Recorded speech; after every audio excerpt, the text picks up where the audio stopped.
Hello, guys. This is Not Blue here. Today, we are going to jump into something that I've been wanting to do for a while now. And we are going to talk about the 44 rules for D&D.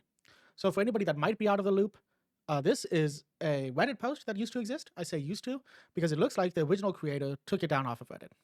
From what I understand, the original creator probably took it down off of Reddit because people were being not so nice in the comment section. I just wanted to go through this, give my opinion on it. I'm curious. I haven't gone through all 44 of these rules before, so I'm curious about what he's saying. I want to see if there's any validity to any of it. I do not cuss. There is a decent amount of cussing in this video or in this post.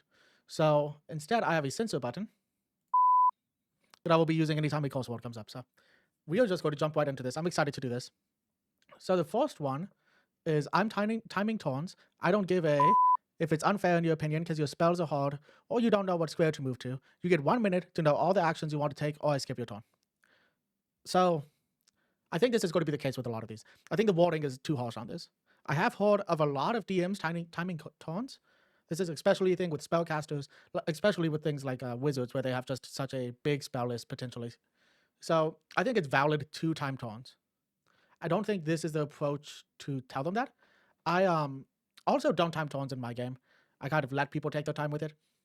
But I understand why this would be a need. My players don't take too long to figure out what they're going to do. So this isn't an issue for me.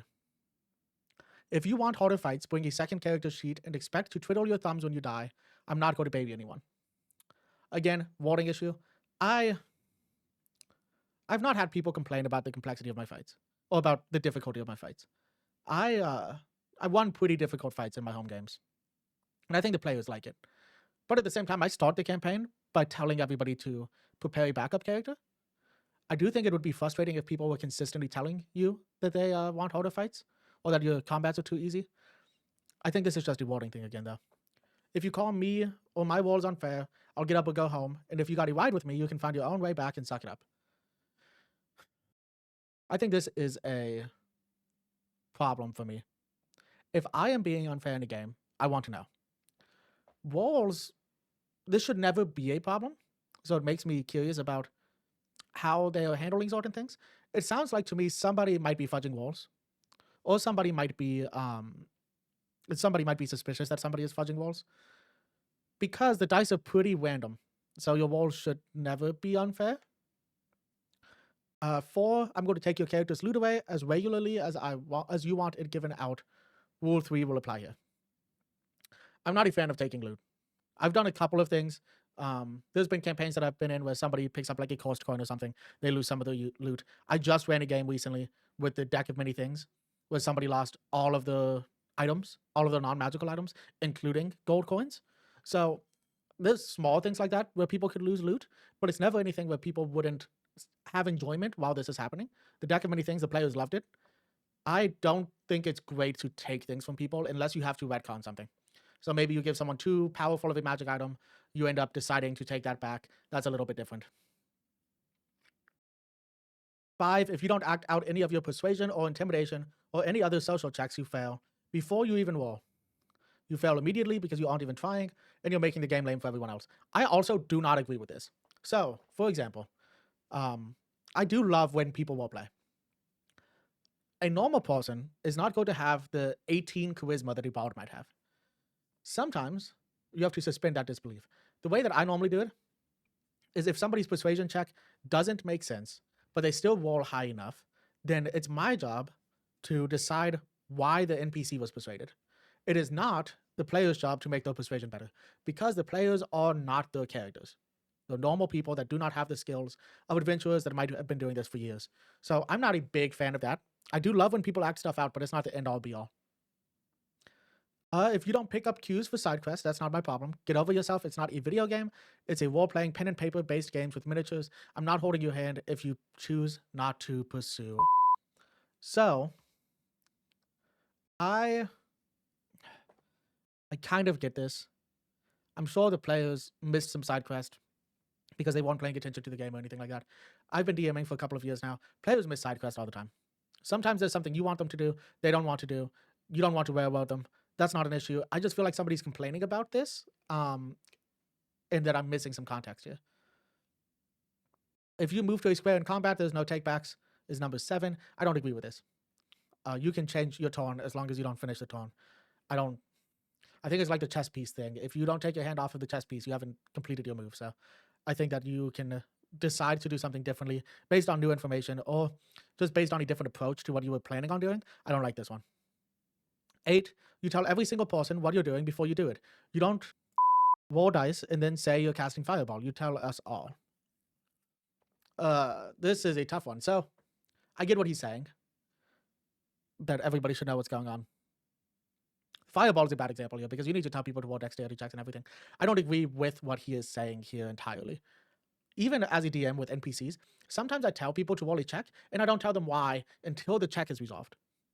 And I'm fine with the players doing that. If the players are like, hey, I motioned my hand at this guy, I need a dexterity saving throw, and then the guy fails the dexterity saving throw, the player's like, okay, I cast Fireball, he's going to take this much fire damage. I think that's fine. So we are only 8 questions in. I feel like this is a lot of issues with problem players also, and I'm sure we'll get more context to that later on, but I feel like this is a big issue with problem players. 9, I will give out exhaustion more frequently. If you argue, go home, or you can actually fight me over it, or you can DM yourself.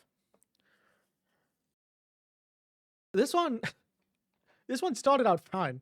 If you want to use exhaustion mechanics more frequently in your games, that's valid. I mean, it's a mechanic for a reason. That's a valid thing. I've used exhaustion in like situations where people are trekking through snow or something. But it gets bad when it says you can actually fight me or you can DM yourself. If a player tries to fight me, I'm kicking them out of the group. That's insane. And then you can DM yourself is also crazy. Like, is he going to toss out the campaign to have somebody else DM it? I don't understand what that is about. 10, every snide comment you make to an NPC will be remembered and paid back in triplicate. You all seem to believe there is little consequence. The way NPCs are treated should matter. And it could matter based on just the overall attitude that the town has towards the players, or that individual person or group has towards the players. I do think this one is also, once again, just worded a little bit aggressively. So, I mean, it shouldn't be to every NPC. There's some NPCs that are probably going to let you walk all over them. It's just like real life. There's some people that are not going to say anything. 11 is you will not be given a mega dungeon every session. A temple is not the size of a small city. Neither is a cave. This, I keep moving my stuff away, will happen when it's natural and organic. Go play some roguelike if you want that. This is valid. Because you shouldn't give mega dungeons every session. And confusingly enough, that shouldn't even be possible. I don't know if he was saying this sarcastically. A mega dungeon should take more than one session. Like a true mega dungeon that's the size of a small city, like this post says, should take more than a session. 12, the travel portion is done. You want to travel continents doing literally whatever you want, whenever you want. Go play World of Warcraft or play D&D with an AI. I don't get this one. There is a lot of traveling in D&D. It's part of the game. So you go to different places, you go to different towns, find different missions. There's some campaigns that take place in like one city, stuff like that. But for the most part, you're doing some travel. I don't know if they were overdoing it. I don't know if the DM just got tired of making up different environments. I'm not quite sure. It kind of depends on the quest line too. So if there's no reason for the players to be traveling to different continents or throughout continents, then I guess, I mean, it's valid to say that they're not going to anymore. I feel like something happened there that we are not privy to. 13, if you're late with no good reason, I'm going to half your character's hit points for the entire session. That's too extreme. People are late to things. Some people are late to things, just bad time management. I don't think it's worth punishing them. What you should do is the first 15, 20, 30 minutes of the session is just earmarked for conversation. And if somebody doesn't show up by then that's a little bit of a bigger issue. But if you give a little bit of flexibility there, that would help out a lot. 14, if you don't show up for no good reason, and that will be determined by me alone if no one else has the guts to say, for fear of upsetting one another. The first time you'll find yourself losing either a whole level or up to 3 major items of your own. The second time you do it in a row, you'll be removed from the chat in the group full stop. I have no in time for people to not show up. That's too much. I get it. If somebody's not showing up to your games consistently, kick them out of the game. I mean, this one's a little excessive. Losing an entire level or up to 3 items is too much. I mean, it just would ruin the game for everybody else. If somebody misses one session, they could have just forgotten what day the session was on. If somebody misses one session and loses an entire level, that makes the entire campaign harder for all of the other players. So 15, if you get too stoned or drunk to play, I will go home without a warning. Your warning is here. That's valid. I mean, it's valid. You're there to play with your friends. If you're not present enough mentally to play, I get it. 16, if you get up for bong or smoke or whatever breaks every 10 minutes, I will simply pack up and go home. I'm sick of waiting for every bloke to be at the table. Isn't that pretty much the same as 15? I feel like that's the same as 15. 17, guidance, divination spells, owls, and whatever spells I decide are too and stupid or banned. Outright, no more guidance. I get different DMs have different criteria for magic in their campaigns.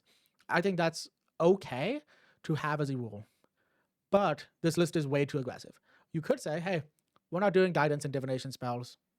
I don't understand owls. This is like a transcript of the original post, but so it might be a mistype, but guidance and divination spells, I get it. I personally have never had somebody use a divination spell in a campaign. I've never had anybody use guidance, to be honest, but I understand guidance is incredibly powerful. There are DMs that ban silvery bobs. This list just needs to tone it down, and some of these rules I think are fine to keep in. 18, you get one chance at a skill check. If you your party doesn't get their chance to do the same check. Think careful who's good at what. I don't like this. I don't. If somebody that's not a rogue wants to try to lockpick the door because they think it would be funny for the barbarian to succeed in a lockpick check, I mean, that might not be the right example because of thief tool issues, but if somebody wants to try to, I mean, I guess you could still give it a shot. You just wouldn't get proficiency and stuff. If somebody tries to do this and they don't roll well enough, why would the rogue not also be able to try? I could understand if the check can only be done once realistically. So let's say you're trying to disarm a trap and the trap blows up, then yeah, somebody else shouldn't be able to do it. But I think this rule is just ridiculous, honestly. 19, discussion of meta game details in-game will result in instant damage to your character. Just reward this as you're not allowed to discuss meta game details. That's it. Don't threaten the players. There's a saying, I forget what it is. Pretty much saying that rewarding them for good behaviors is better than punishing them for bad behaviors. I forget the saying there, but you should be rewarding people with things like inspiration and stuff for good things that they're doing, and then just laying out groundwork for the other rules, like the don't metagame. My table has a no metagaming rule. I mean, it's pretty standard. 20, rules lawyering fellow players is encouraged. Actually me will just result in me telling you to off. I don't like this. Like I said, I want somebody to tell me if I'm doing something incorrectly. People make mistakes. I make mistakes all the time. I had an archfey cast, it might not have been an archfey. I had a very powerful fey cast, it's like the spell that gives you a fey companion. Like summon fey, I don't know the name of the spell, to bring a hag into the fight. And then one of the players was like, hey, did you know that spell is a ritual, so it should take 10 minutes? And I didn't know. So do you know what I did? I undid that entire turn and reset, and the enemy that tried to summon the hag went down that round because they did not have somebody to help balance the action economy. And that was okay with me. You should let your players correct you. 21, you roll your dice within view of two players who aren't you standard. You roll them neatly and you roll them on the table. Failing to do these three things will auto-fail whatever roll you did. Arguing that you actually rolled validly when you clearly didn't is an automatic critical fail. So this verifies something that I was thinking earlier, which is that somebody in this game, at least one player, might be fudging their dice rolls. I still don't like the rule. I don't even make people roll in front of the table. All of my players have like dice towers. And I love dice towers. They're amazing. So I don't like that. 22, instant death traps and mechanics are coming into place. If you call these things unfair moving forward, I will laugh at you and tell you to off and cry some more. I don't like this. There should never be something in the game that instant kills a player. I don't like it. Unless you're using like power ward kill or disintegrate. But those have stipulations to them. Like power ward kill, you have to be under 100 hit points. Disintegrate, you have to do enough damage with the spell to disintegrate somebody. Having an instant death trap is a bit excessive because the purpose of a DM is not to kill your players. The purpose of a DM is for your players to have fun in your game. So this rule is just too much in my opinion. 23, I will not give you random magic items, and vendors will not stock them. They are meant to be hard to acquire. That's valid. I mean, there's a lot of campaign settings where magic items aren't necessarily a thing. So I think that's okay. 24, random encounters in the form of random dragons, or strange mysterious world trader, or a band of goblins. Prostitutes, goblin prostitutes isn't going to happen. Go play Baldur's Gate 3. None of that happens in Baldur's Gate 3. Baldur's Gate 3 doesn't necessarily have random encounters, right? I mean, everything it kind of happens for a reason. Even like the anti-Ethel thing where you find her on the road ties back in later in the game. The dragon you meet in Baldur's Gate 3 ties back in later in the game. But that's not the point of this point. That's not the point of number 24. I am on the fence about random encounters. I use them in some of my home games to kind of break up the monotony of the quest line, like the main quest line. But I don't like too much randomness. So I kind of have an issue with this. I think with Closer Squad, which I'm currently playing in, I think some people put random encounters in that are not balanced to the level that the players are at. If you're like level 5, you shouldn't have a chance of a random encounter with random dragons because the CR level is too high. I don't like that the random encounters that some people put into their games that would TPK the party. I don't understand that. 25 is kind of a funny one. I don't give two what Reddit said about X or Y ruling. It's funny because we're reading this on Reddit. I don't care what Reddit says about a ruling either. I mean, unless I was wrong, then we can have that conversation, but I also don't care what Reddit says about D&D rulings. 26, I actually give less of a about what your mate's D&D group did. That's okay. I don't get this one. I like hearing about other games that people play in because it might give me inspiration for my games. I think that's fine. And because sometimes the stories are just fun. I've had some ridiculous things happen in campaigns that I tell people about pretty consistently. Saying anything to me, okay, 27, I keep skipping the number. Saying anything to me about other players not liking me doing X or Y without them saying it directly to me will result in me kicking you out of the group. Don't use someone else to push you on an agenda. I don't like this one. If a player is upset with you, the ideal thing for them to do is to directly come to talk to you. There are some people that their personalities, their communication styles are not conducive to directly confronting somebody about something you don't like that they did. That's fine. Because if somebody else comes to me and they're like, hey, this character doesn't like that you did this with their backstory, that gives me an opportunity to reflect on whether or not I should have done that differently. Reflect on whether or not I can retcon something to make it better for the party. Or just decide what I want to do going forward with that player. It could be that I need to have that conversation with the player. I need to be the one to initiate that conversation. I don't like saying that you're not allowed to bring up other players' concerns. 28, you're not to sit down and have a 2-hour discussion about what Samson from Bondora Secondary did 3 weeks ago when you come to play. Take the 15 to 20 minutes I used to set up and review my notes to talk to each other, then sit down to play. That's valid. Too much crosstalk in a campaign can make things just go very slow.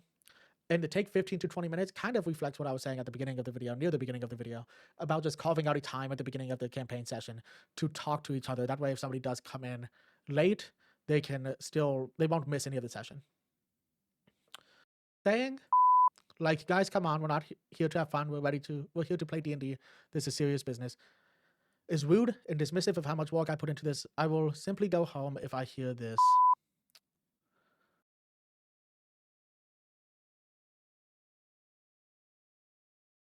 It does sound like they're being a bit rude.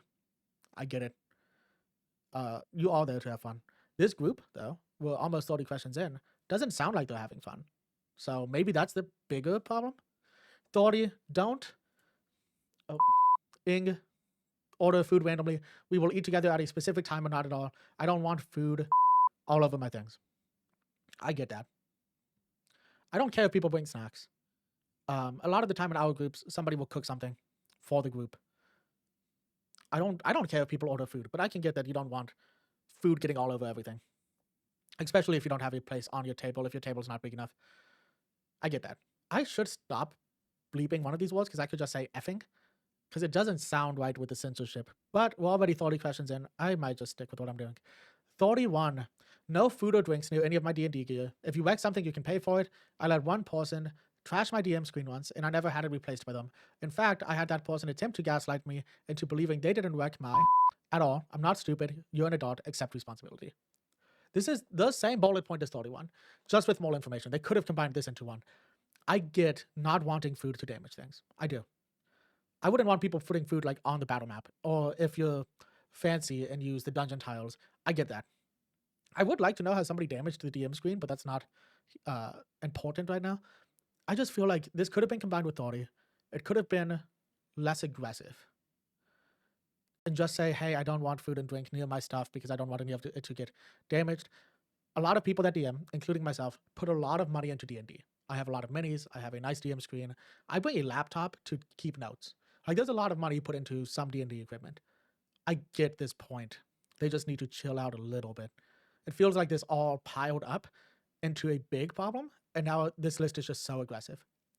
32. Arguments between party members outside of roleplay will be resolved by me giving the definite, it should probably be definitive ruling. If you don't like it, off back home. I get that a little bit. I don't like it.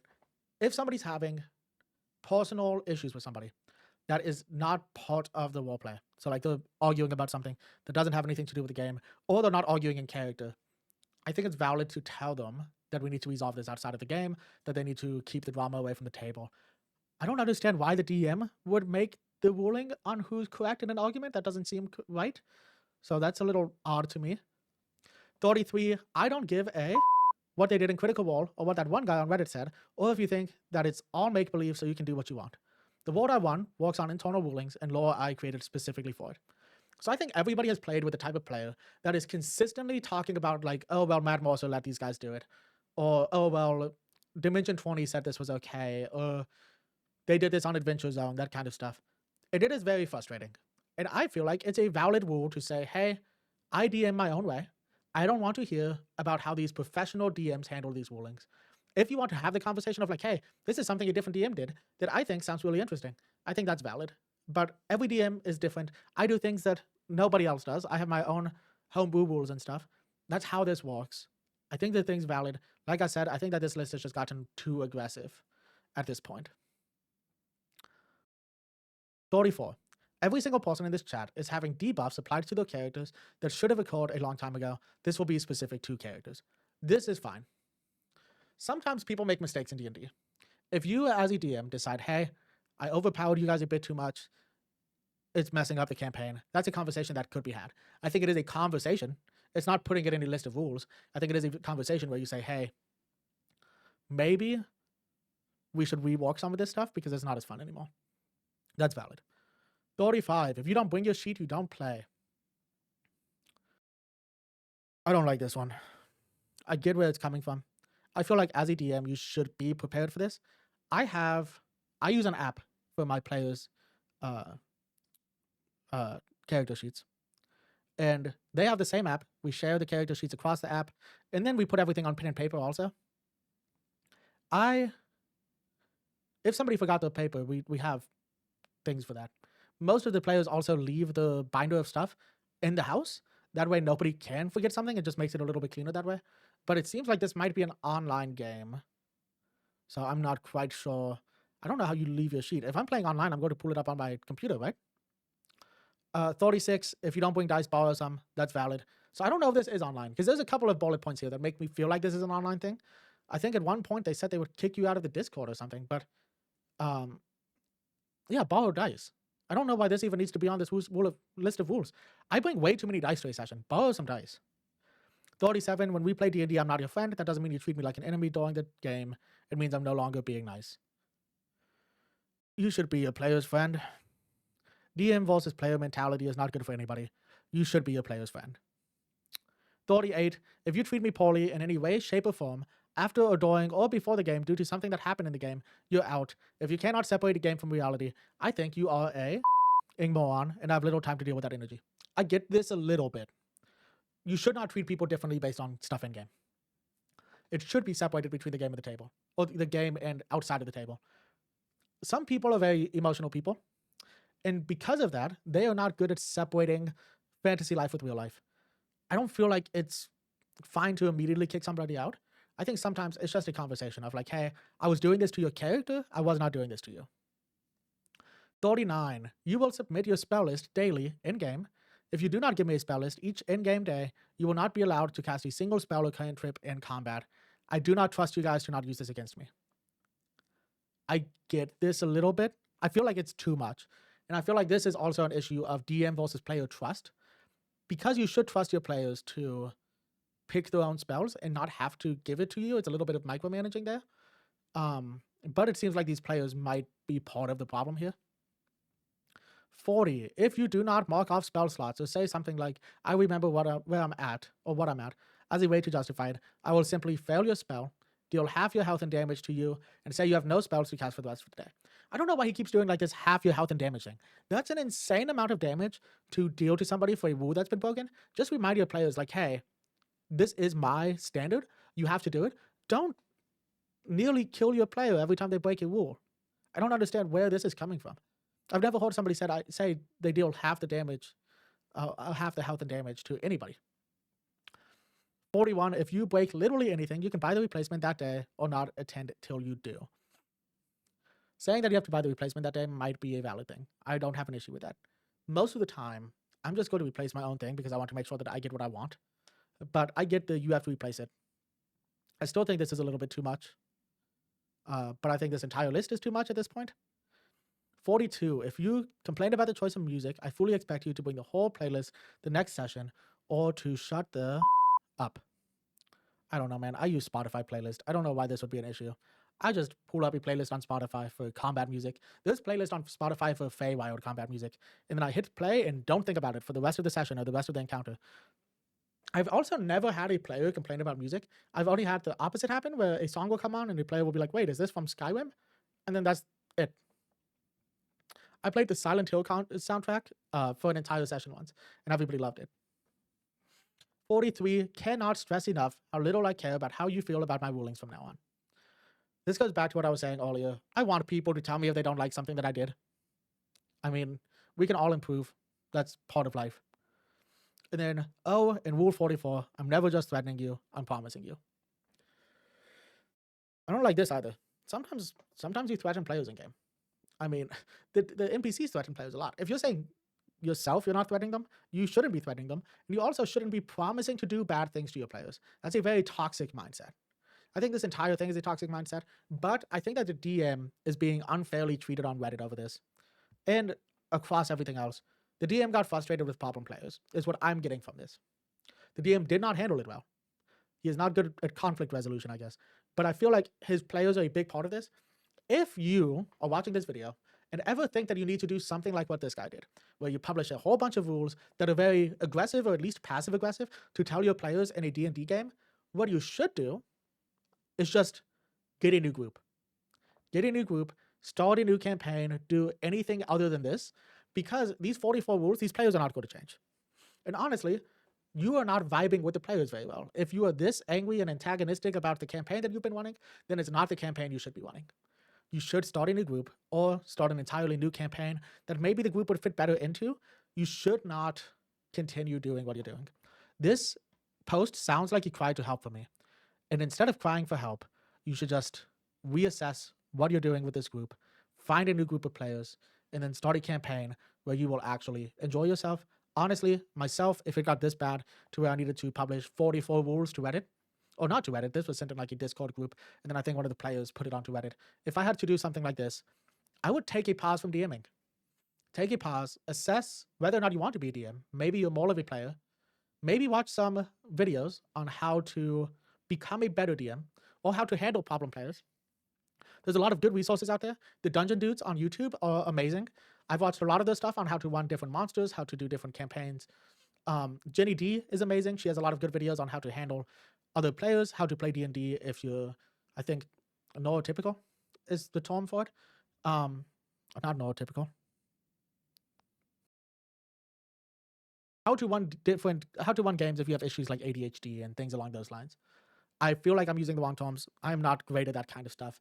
But there's also Adventuring Academy. If you have a Dropout account, I love Adventuring Academy. Brendan Lee Mulligan sits down with a lot of different professional D&D players people like the McElroy brothers, I think, are maybe in one, Lou Wilson, Matt Mercer, Brian Murphy, people along those lines. It just talks about how to do different things in D&D. So I think the Adventuring Academy is amazing. And there's also people like Pointy Hat, who talks about how to run different aspects of the game. People like One Shot Cresters, who specifically talks about Reddit horror stories. They go over the Reddit horror stories. He gives advice on how to handle this kind of stuff. There's a lot of resources out there. Use those resources. Take a break from DMing. Come back to it when you feel a little bit more comfortable, or just be a player for a while. Being a player is really fun. I think I might take a break from DMing after this current campaign, just because I'm a little bit burnt out on creating a lot of stuff at the same time. I make my own worlds, pantheons, stuff like that. If you guys liked this video, leave a like. This was a very exhausting video to make because I feel like this is just a lot of stuff that should have been dealt with before it got to this point. If you want to see more videos like this, you can subscribe to the channel. I'm trying to do more consistent D&D stuff, but lately I've just been playing a lot of games. So if you want to see me play a Souls-like game, I've been playing a lot of those recently, not been doing the best at it because I'm not very good at video games, then you can check that out over on my channel. If you want to see videos as they are released, hit the notification bell to be notified when they come out. Other than that, I hope everybody is having a great day, and until next time, peace.